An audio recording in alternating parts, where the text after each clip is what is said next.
Beh vraj je populárne podujatie, ktoré si už získalo množstvo svojich nadšencov. Športovci z rôznych kútov sveta si prišli zmerať svoje sily a my sme sa boli pozrieť, ako sa im darilo. Cestný 10-kilometrový beh sa tiahol nádhernou prírodou Slovenského raja a časť trate viedla Stratenským kaňonom. Trať viedla po hlavnej ceste a pre bežcov bol vyčlenený jeden pruh počas čiastočnej uzavierky hlavnej cesty.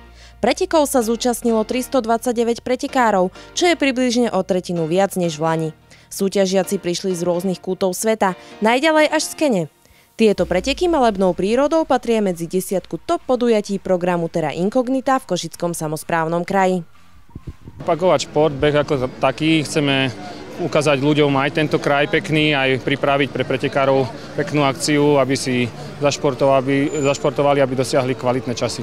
Bol aj prekonaný traťový rekord, takže myslím si, že budú posúvať tú latku každoročne a je to obohatením podujatia. Kým som bežal, stúpanie bolo pre mňa najprv trochu náročné, ale iba takých 5 kilometrov. Inak sa mi bežalo dobre, krásu krajiny a celú trasu som si naozaj veľmi užíval. Trasa nebola priťažká, aj počasie bolo príjemné. So svojím časom som celkom spokojná, ale som hlavne šťastná, že som vyhrala prvé miesto. Tak teší ma, že som bol spomedzi slovenských bežcov na prvom mieste a medzi takou elitou, ako sa tu zišla, tak ma teší aj to tretie miesto. Celý pretek bol na asfalte a výnimočný tou svojou krásou a prírodou. Je tu pekné prostredie, super počasie vyšlo, chvála Bohu. A tie kopce, ten kaňon, to bolo nádhera tam tade bežať, čiže oplatí sa sem prísť určite. No, najťažšie bolo vlastne hore kopcom, keď sme sa po obrátke, to už začínalo byť ťažšie. Dole sme to síce troška brzdili, ale potom hore, skrátka tie nohy bolo cítiť, nie je taká tá vytrvalosť ako minulý rok. Superi predo mňou boli najťažšie, ale napriek tomu aj veľa superov som porazil, takže som veľmi spokojný s umiestnením. Vyhodnocovali sa 5 pretekári v 5 rôznych kategóriách, ženy a muži jednotlivo. Súťaž teda bola nielen pre profesionálnych športovcov, ale aj pre akýchkoľvek nadšencov behu v prírode. Podujatie však nekončilo dobehnutím do cieľa, keďže program pokračoval ďalej koncertmi, vystúpeniami či súťažami. Hlavne to bolo v podstate krásny beh, krásnou prírodou, ale samozrejme okrem behu to bolo otvorenie letnej turistickej sezóny a bohatý program a občerstvenie a proste všetko, čo s tým súvisí. A tento pretek, ktorý tu dneska prebieha, je určite na vysokej profesionálnej úrovni.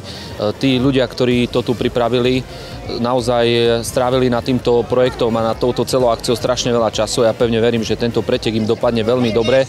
Tak dnešné podujatie Beh vraj vnímam naozaj veľmi pozitívne. Pozitívne pre tento kraj, pozitívne pre všetkých ľudí, pozitívne pre športovcov, návštevníkov, turistov a akousi vnímam ju aj akousi reklamou tohto prekrásneho kraja.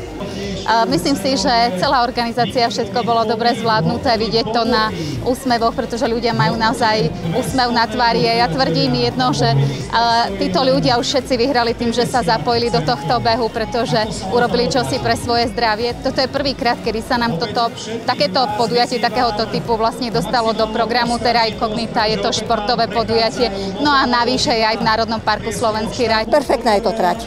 A toto je vynikajúce, že do cieľa sa je dole kopcom, takže je to nádhera. Proste každý má taký nádherný finish krok.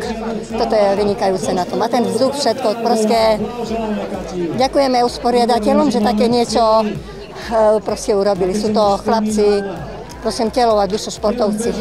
Už tento pretek sa rovná tým pretekom ešte viacej, jak na západe, čo chodíme. Perfektné je to. Účastníci prisvedčili, že pohyb po čerstvom vzduchu spojený so súťažou a atraktívnym programom je to pravé orechové na odštartovanie leta. Z Dobšinskej ľadovej jaskyne pre ŠTV Majka Mauricová.